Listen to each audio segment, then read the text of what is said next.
Well, that would have taken a lot of weight to do that. But yeah, ultimately it's the pine that split. I've spent some time over the past year and a half working with floating shelves and trying to come up with ways to make them as strong as possible so they can not only be nice to look at but also be useful and practical, because they are also strong enough to hold most any household items you want to put on them. There we go. So that led me in a variety of directions, including utilizing wood pieces and some creative ways to build the support structure of the shelves, which worked out great. The most strength came from connecting the shelves to the walls by hitting the studs behind the shelves with either lag bolts or wood dowels. A few months back, though, a comment from a viewer planted a seed for an idea to try an all-thread rod as the main shelf support. And what I found was that it's not only extremely easy to install, but if you make the all-thread extend to the front of the shelf, it also takes away the springboard effect that is there with lag bolts and dowels and makes the shelf many times stronger than my early approaches have been. The video where I cover the process for installing floating shelves using all-thread rods is linked in the corner, so check that out if you have an interest in how to do this. It's called Strong Floating Shelves, the strongest choice. There are a few challenges for attaching shelves to these all-thread rods that I did not cover in the video, so I'm going to show you a few ways to secure the shelves depending on the look you want and the purpose you have for the floating shelves. So if we begin by talking about a solid shelf, it would be nice to have a hole that was drilled completely through a solid piece of material and lined up exactly with our all-thread rods. I started out thinking that I might be able to pull that off, but in reality soon found out I needed to cut single pieces. In my case, 2 inches wide out of a 2x10 piece of pine, and then take those pieces, mark the locations of the rods, and drill out the holes with the drill press. After they were all aligned and glued together, that gave me the best shot at getting a pretty straight hole through the shelf. I only had to ream out the hole a little to make it slip over the rods and slide on easily.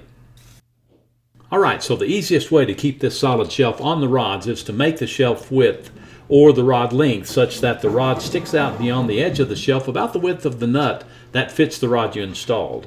So in my case, I'm using a 5/8 inch rod, and the width of that nut is about 1/2 inch. So with my rod sticking out that much, I can spin 2 nuts on and that will hold this in place. If it's for a shop or garage, that finish is probably good enough. But the shelf and nuts could also be finished to give this industrial look more of a polished appearance if it's used for shelves in a home or office. A second approach is to build brackets like this, which slip over the rods, with the end of the bracket coming close to flushing out with the end of the rod. So the back and front of the shelf support bracket are supported by the rods that are screwed into studs. This particular bracket has 2 1/2-inch pieces of laminated oak as the back support for some earlier strength tests I was doing, but this whole bracket can be built out of 2x4 scraps. In this case, my pieces are 1.5 inches tall and the back support pieces are 1 inch thick, while the support pieces running from front to back are 1.5 inch by 1.5 inch square cuts. I used dowels to secure them together on the back side and screws on the front, but with the all-thread rods in place supporting the front and the back, that takes a lot of stress off the wood, so I don't think there's a need to do anything but use screws to build this up.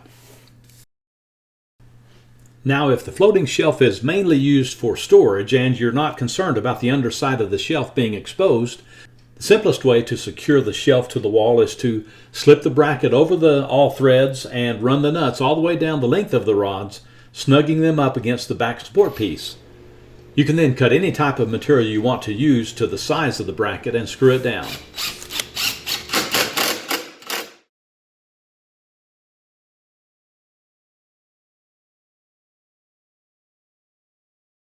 Now suppose you want to have a nicer finish on your shelf, which means that both the underside and top side of the shelf will have a finished surface on them that eliminates using bolts on the all threads. In this case, you can use the set screw idea, where we put a shelf in place and then run screws down to wedge against the rod and hold the shelf in place. These pilot holes are for the set screws, and I'm making sure I use the drill bit to mark the rods. I'm going to use metal thread taps in the wood and tap 1/4 inch holes in the wood bracket. While I'm here, I'm using a Dremel tool with a metal cutting blade on it to flatten the threads on the all thread rods where my drill bit marked the rod. That will give us a place for our set screw to rest. Now using a 1/4-inch metal tap, it makes quick work of the hole for our set screws. I made a rough guess at the length that the set screws needed to be, but figured I'd have to trim them to get them to the right length anyway. And that was true. The left one was about 1/8 of an inch too long, and the right one about 1/4. As the set screw hits the awl thread, you can see that it raises the shelf just a little, indicating that it's come to rest on the rod. Now we can either go back with the shelf screwed on top of the bracket, or let's build a nice finished shelf to slip over the bracket. I start by cutting off a 2-inch wide piece of 2x4. Because my shelf bracket is 1.5 inches wide and I'll be adding a 1/4-inch panel to the top and bottom of the shelf, the 2-inch wide piece of material will give me the width I need to make this. I'm raising the blade really high and splitting the 2-inch piece straight down the middle, or as close I can get to it. Since I wasn't dead on, I run the thicker piece through again to make sure that both pieces are the same thickness. Now this is the most dangerous type of cut to make in my opinion, so if you're going to try something like this, make sure you keep your hands away from the blade. Now the next cut to be made is the 1/4-inch by 1/4-inch notches in the top and bottom edges of the pieces we just cut, which are called rabbet joints. These can either be cut with a router or on the table saw. We need 2 of these 1/4-inch panels that are the depth of the shelf plus the 1/4-inch notch we just cut in our trim pieces. Then it's just the process of cutting our trim pieces to the size of our shelf boards with miters at the corners. Once we get the first corner glued up and pin nailed in place, we can add the top panel. That panel gives us a reference point for the end trim piece on the other side of the shelf, because the edge of the 1/4-inch panel will go up against the wall, and that gives us the mark where we need to cut our trim piece. After that, we pin nail both panels in place on our trim, and we are ready to give it a test try for fit.